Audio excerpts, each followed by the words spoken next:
वक्त है हर कहीं रहा कीते हन जान तू प्यारे जो संगती मेरे हाल ते हर कोई खिलदा हा कहीं नहीं आख्या ना रो संगती बच्चा तन तन हा कोई नाल ना हा हन लंघदे रोज परो संगती वले वक्त अफनान तवल हन इडो ए संगती उडो ओ संगती अब विचाले याद आंदे सारी झोंक ते खुशियां आया हन सारे शायद सुजाकू दिसते हन सजा अखी बहु निंदराया हन अफनान जेरिया सिर आया हन असा शुक्र पढ़ पढ़ चाया हन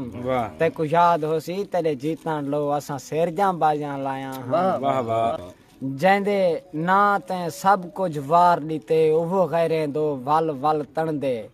दुख डात समझ के झोलियां पाऊं पहले सोचना हा हुण क्या बन दे अफनान वफादा दरख्त सदा अज इंझे हाल पिया झण दे बर्बाद करेंदा टुर पायो बस पाए है रो रो वण गण दे।